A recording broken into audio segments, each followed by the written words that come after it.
Now, these days, a series of events under the framework of COP30 are taking place in Brazil, drawing the attention of the international community.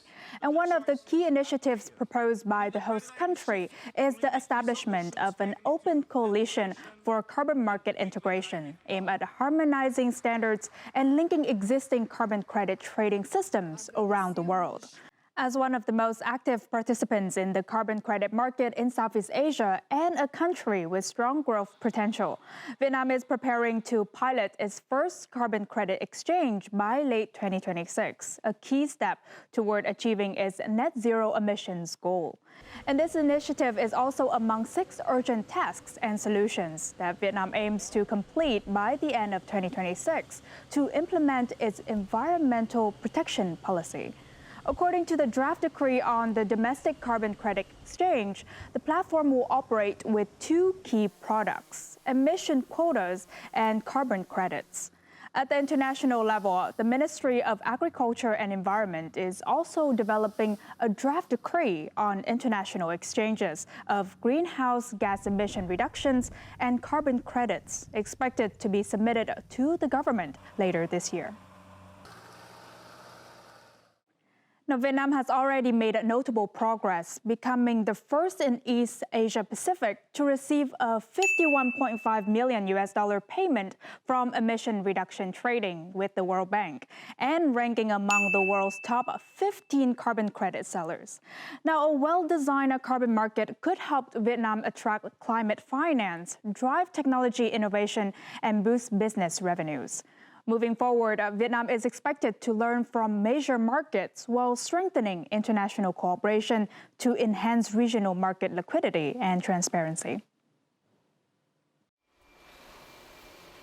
This company specializes in producing bamboo products for export to the European and US markets, which have strict regulations on products' carbon footprints.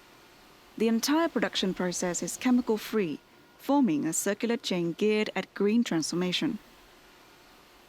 Công ty đang tập trung về việc đào tạo nhận thức cho toàn bộ đội ngũ của doanh nghiệp và cũng như là bắt đầu tìm hiểu về cái việc giảm khí thải carbon là như thế nào để vận hành vào trong doanh nghiệp. Meanwhile, this consulting firm has successfully registered carbon credits for 22 projects in Vietnam.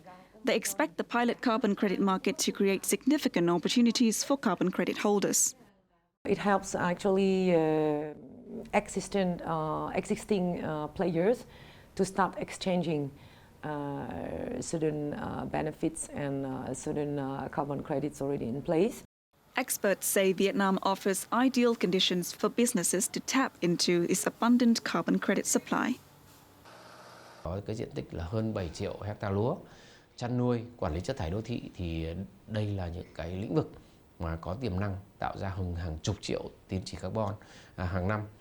Riêng các cái hoạt động phục hồi, quản lý, bảo vệ rừng, trong đó có rừng ngập mặn thì có thể đóng góp tới 70 đến 40 triệu tín chỉ carbon trên một năm. According to Carbon Wire, Vietnam ranks 9th globally in carbon credit issuance volume with more than 362 projects, all geared toward international carbon trade.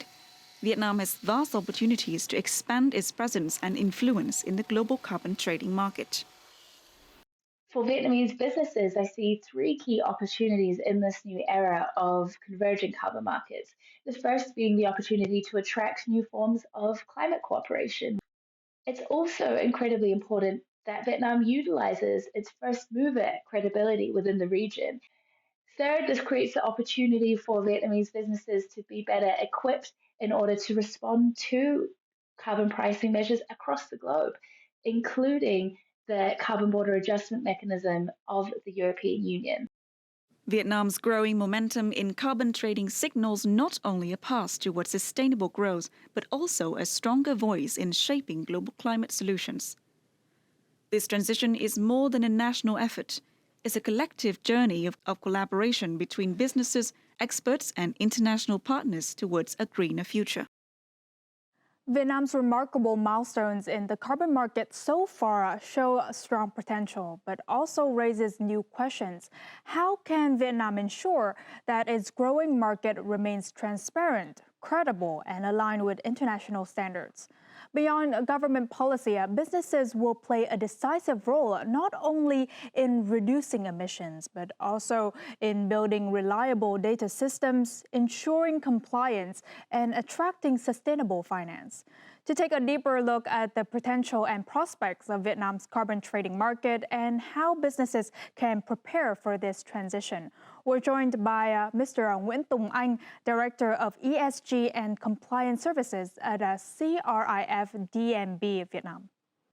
Thank you, Mr. Tùng Anh, for joining us in the studio today. Thank you. Now, for the first question, Vietnam plans to pilot its domestic carbon credit exchange by late 2026. So from your perspective, which technical and institutional elements must be established first to ensure that the platform operates on schedule and also function effectively? If we have to prioritize one of those works, I would say that we must prioritize data transparencies. To briefly explain, for me, data transparency is the root of trust. If we do not have reliable MRV data, we will not have the high quality carbon credits.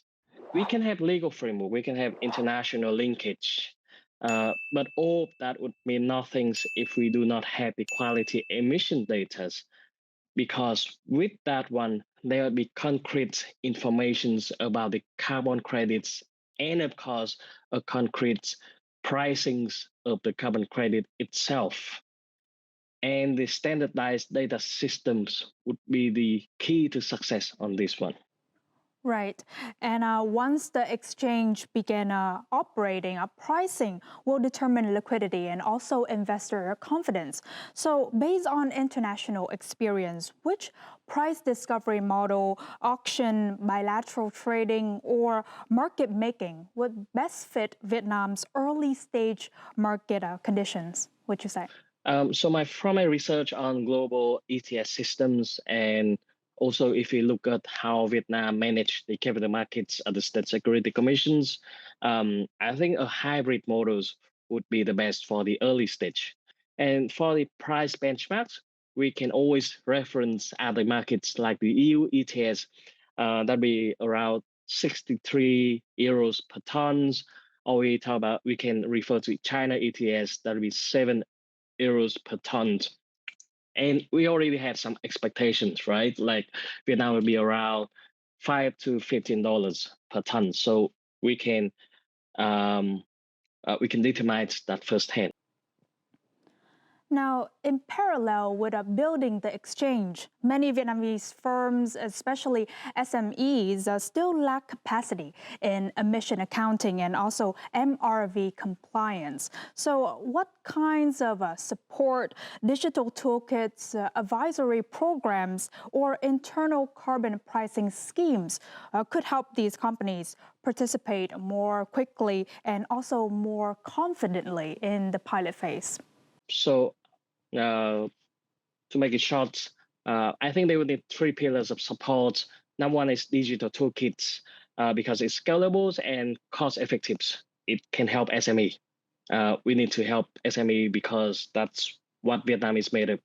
The second pillar is advisory and training programs. Industrial associations or VCCI should organize free workshops on carbon accounting basics, to use GHG protocols or ISO 14064, MRV methodology for each sectors, and case studies for successful companies. For example, the last one would be the internal carbon pricing schemes.